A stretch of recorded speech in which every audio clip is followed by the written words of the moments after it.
जी हाँ साथियों, बहुत बहुत स्वागत करता हूँ मैं रोहित सर। आज आपको बताएंगे लैंगिक तथा अलैंगिक जनन में अंतर।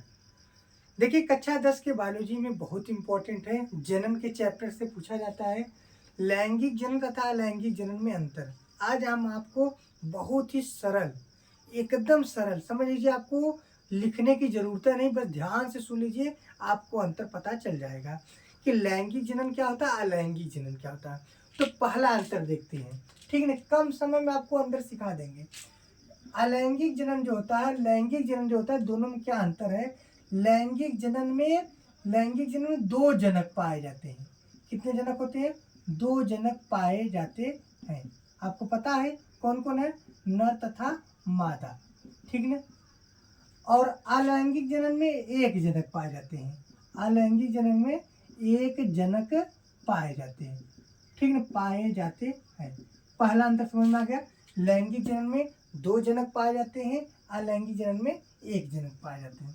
दूसरा, लैंगिक जनन में लैंगिक जनन में लैंगिक जनन में अर्धसूत्री विभाजन होता है। कौन होता है?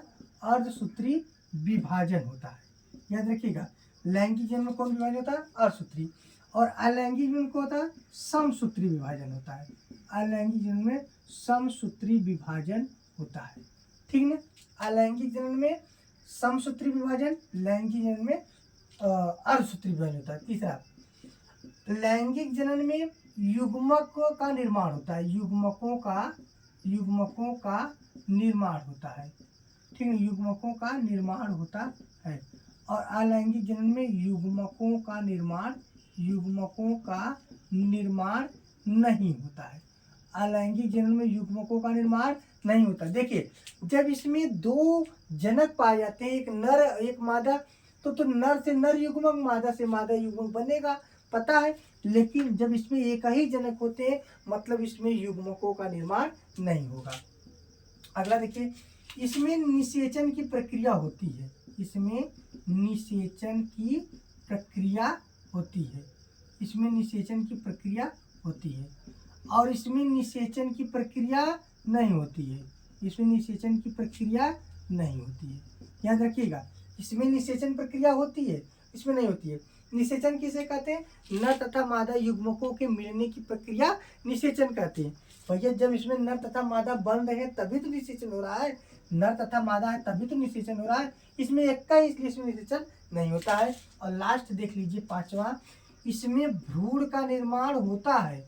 माने इसमें भ्रूण का निर्माण होता है। और अलैंगिक जनन में भ्रूण का निर्माण नहीं होता है। अलैंगिक जनन में भ्रूण का निर्माण नहीं होता, ठीक है।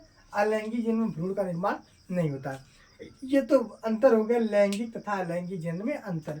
आप लोग इसका स्क्रीनशॉट लीजिए और अपने मन से एक बार बना लीजिए, रिवीजन करिए 2-3 बार, और आपको ये आ जाएगा। और आपके सिलेबस में बहुत इंपॉर्टेंट ये दिया है, तो ये आप लोग नोट करिएगा, किसी न किसी सेट में बोर्ड में आएगा, ठीक है। शेयर कर दीजिए, ऐसे ऐसी वीडियो आपको मिलता रहेगा। धन्यवाद।